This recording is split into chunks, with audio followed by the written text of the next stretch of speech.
No dia em que a polícia chegou à porta da casa antiga em Trás-os-Montes, ninguém imaginava que uma idosa de 70 anos pudesse causar tamanho escândalo. Maria da Conceição, ou simplesmente Conceição, abriu a porta com as mãos trêmulas, o jale preto apertado contra o peito como se fosse um escudo. Do outro lado, 2 agentes e uma assistente social explicaram, com vozes baixas mas firmes, que tinham ordens da família para a levar. "É para o seu bem, senhora", disse a assistente. Conceição não respondeu. Apenas olhou para trás, para o corredor escuro onde Sofia esperava, de pé, pálida, os olhos vermelhos de tanto chorar em silêncio. Sofia tinha 68 anos, mas parecia mais nova, com o cabelo grisalho curto e um jeito altivo que nunca perdeu, mesmo depois de décadas escondida. As duas mulheres viviam juntas há quase 40 anos, desde que se conheceram numa festa de São João em Vila Real. Ninguém questionava na altura, diziam que eram 2 amigas inseparáveis, que dividiam a casa para poupar, que se faziam companhia na velhice. Mas a verdade era mais simples e mais perigosa: amavam-se. Amavam-se com a força de quem sabe que o tempo é curto e o mundo, cruel. A família de Conceição nunca aceitou. Os filhos, 2 rapazes e uma filha, cresciam ouvindo os murmúrios da vizinhança, as piadas veladas, os olhares de reprovação na missa dominical.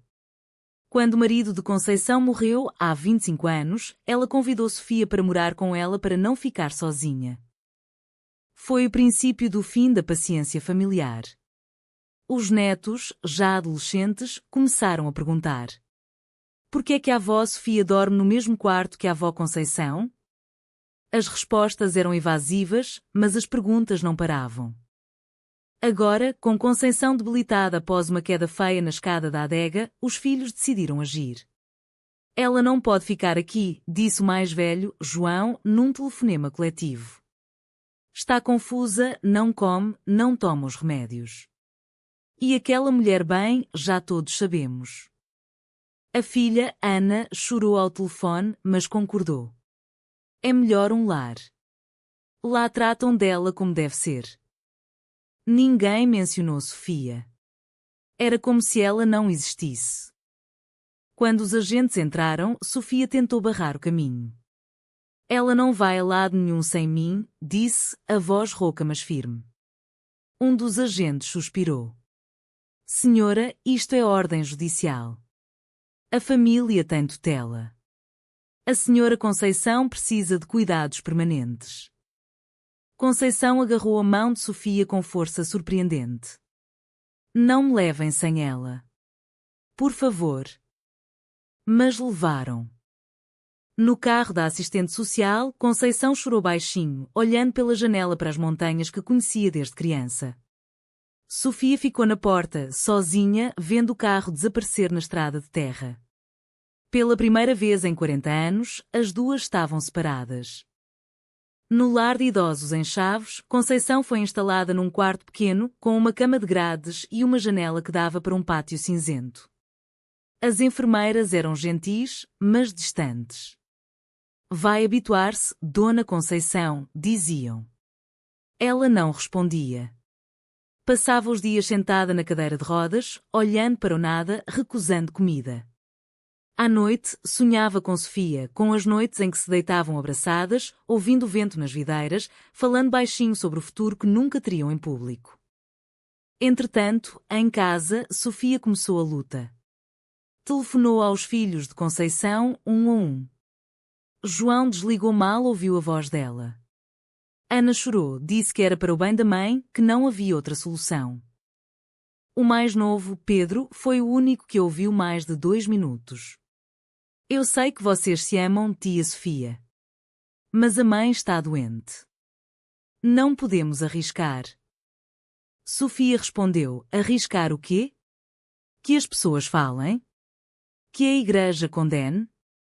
Ela prefere morrer a viver sem mim." Pedro ficou em silêncio. Depois disse: "Vou falar com os outros." Mas os dias passaram e nada mudou. Sofia ia ao lar todos os dias, sentava-se no pátio, esperando que a deixassem ver Conceição. As enfermeiras, a princípio, negavam ordens da família, mas aos poucos, comovidas com a insistência, começaram a fazer vista grossa. Conceição, ao ver Sofia do outro lado da grade, sorria pela primeira vez desde a separação. Falavam através do ferro como prisioneiras. Aguenta, amor. Eu vou tirar-te daqui, dizia Sofia. Conceição respondia, não aguento mais sem ti. A notícia começou a espalhar-se na vila. Primeiro em sussurros, depois em conversas abertas na mercearia. A velha Conceição e a Sofia quem diria? Uns condenavam, outros defendiam. Deixem as pobres mulheres em paz. Já têm idade para fazer o que quiserem. Mas a família sentia o peso do julgamento. Ana deixou de ir à missa. João discutiu com a mulher que o acusava de ter posto a mãe num sítio daqueles por vergonha. Então veio o primeiro confronto direto. Ana apareceu no lar, furiosa, ao saber que Sofia entrava escondida. Isto tem de parar. A minha mãe está aqui para melhorar, não para continuar com isto. Conceição, que ouvia do quarto, gritou pela primeira vez em voz alta: deixa-a entrar ou eu saio daqui agora. As enfermeiras intervieram, mas o estrondo já estava feito. O diretor do lar chamou a família para uma reunião de urgência. Sofia não foi convidada, mas apareceu na mesma. Sentou-se na sala de espera, de cabeça erguida. Quando a porta se abriu, entrou. Eu faço parte disto, disse simplesmente. Ana explodiu. A senhora destruiu a nossa família. Sofia respondeu calmamente, não fui eu que a destruí. Foram vocês, quando decidiram que o amor dela por mim era uma doença. Conceição, trazida em cadeira de rodas, olhou para os filhos. Eu amo-a. Sempre amei. Se me obrigarem a escolher entre ela e você, escolho ela. O silêncio que se seguiu foi ensurdecedor. João saiu da sala a bater com a porta. Ana chorou. Pedro apenas baixou a cabeça. Naquela noite, Conceição teve uma recaída. A tensão, o stress, o coração fraco. Foi levada para o hospital. Sofia seguiu no carro de uma enfermeira solidária. No corredor das urgências, enquanto esperavam notícias, Sofia disse a Pedro, que também apareceu: se ela morrer sem mim ao lado, nunca vos perdoo. O hospital de Chaves era pequeno, mas naquela madrugada parecia enorme, com corredores frios e luzes fluorescentes que não deixavam ninguém dormir.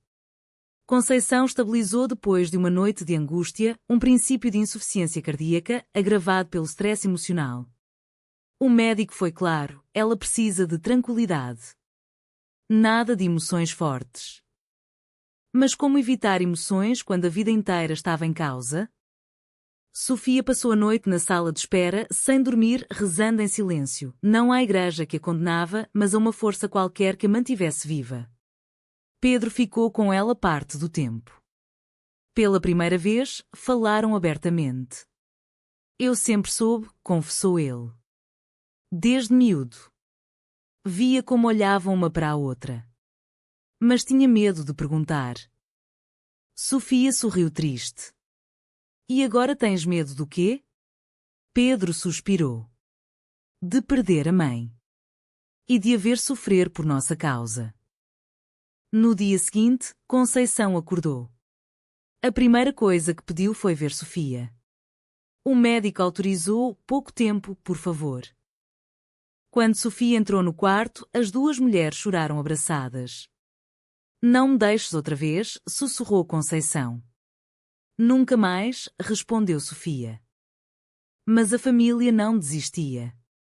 João contratou um advogado para reforçar a tutela. Argumentavam incapacidade mental, ela está confusa, influenciada. O juiz marcou uma audiência para avaliar. Sofia, pela primeira vez, sentiu medo real se me tirarem dela de vez, eu acabo comigo, disse uma vizinha que a visitava. A vila dividiu-se.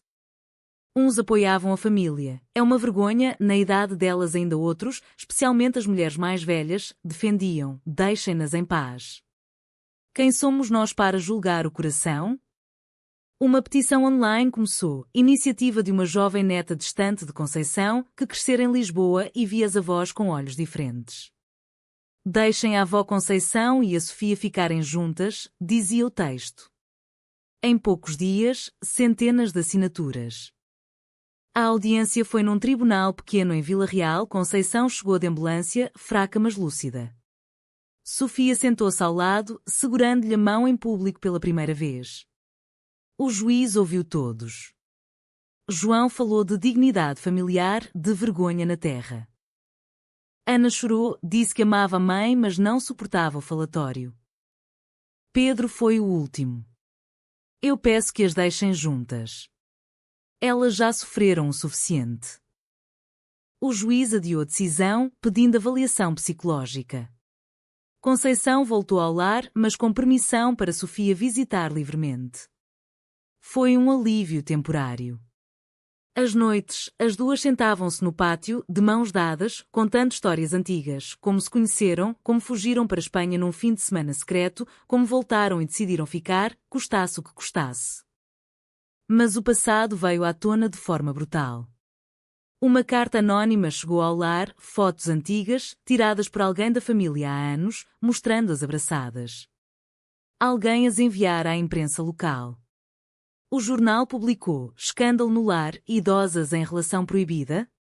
A vergonha caiu sobre todos. João apareceu no lar, furioso. Isto é culpa tua, gritou a Sofia. Conceição interveio, não. É culpa de quem nunca aceitou. Na discussão, João disse algo que mudou tudo. Se calhar era melhor que ela tivesse morrido naquela queda. O silêncio foi mortal. Sofia olhou para ele com desprezo. Tu não mereces ser filho dela. Conceição, em choque, teve outra recaída. Desta vez, mais grave. No hospital, os médicos disseram, é o coração. Está cansado de lutar. Sofia recusou-se a sair do quarto. Ficou ao lado da cama, segurando a mão de Conceição, sussurrando, aguenta, meu amor. Ainda não acabou. Enquanto Conceição lutava pela vida no hospital, Sofia começou uma campanha silenciosa mas feroz. Contactou uma advogada de direitos humanos em Porto, especializada em casos de idosos LGBT. A advogada, uma mulher de meia-idade chamada Teresa, ouviu a história e disse, isto não é só sobre saúde. É sobre liberdade. Aceitou o caso pro bono. Teresa reuniu provas, cartas antigas, testemunhos de vizinhos, registros médicos que mostravam como Conceição melhorava quando Sofia estava por perto. O amor não é doença, escreveu no relatório. A família, pressionada pela opinião pública crescente, a petição já tinha milhares de assinaturas, começou a rachar. Ana, a filha, foi a primeira a ceder. Visitou Sofia em casa e chorou, eu tinha medo do que os outros diziam. Mas veja a mãe sofrer, não aguento mais. Sofia abraçou-a, não é tarde. Pedro já estava do lado delas. João resistia, mas sozinho. A alta médica chegou. Conceição podia voltar para casa, mas só se tivesse cuidados 24 horas. O lar recusou readmissão por causa do escândalo. A solução veio de Teresa, uma ação judicial para anular a tutela parcial e reconhecer Sofia como companheira de facto, com direitos de decisão médica e coabitação. A decisão do tribunal saiu numa manhã chuvosa, a tutela foi transferida para Sofia, com supervisão médica. Conceição podia voltar para a casa antiga em Trás-os-Montes, com Sofia ao lado. A família tinha direito a visitas, mas não a interferir. Quando chegaram a casa, Conceição chorou de alegria ao ver as paredes conhecidas, o cheiro a lenha, a cama onde dormiam juntas. Sofia arrumou tudo com cuidado, como nós velhos tempos. Agora ficamos, disse. Conceição respondeu, até ao fim. Mas o fim estava próximo. O coração de Conceição não aguentou. 2 semanas depois, numa noite tranquila, adormeceu nos braços de Sofia e não acordou mais. Sofia ficou ao lado do corpo até de manhã, acariciando o rosto, sussurrando, obrigada por tudo, amor. O funeral foi pequeno, mas emocionante. Muitos da vila apareceram, uns por curiosidade, outros por respeito. Os filhos estavam lá. João, pela primeira vez, aproximou-se de Sofia. Perdoa-me, disse baixinho. Sofia olhou para ele. Perdoou. Mas ela merecia mais. Depois do enterro, Sofia voltou para casa sozinha. As noites eram longas. Mas guardava as memórias, as risadas, os beijos roubados, as promessas feitas ao luar. Meses depois, Sofia começou a falar. Deu entrevistas a jornais, apareceu num programa de televisão. Contou a história sem vergonha, amámo-nos durante 40 anos. Escondidas, sim, porque o mundo não deixava. Mas nunca deixámos de nos amar.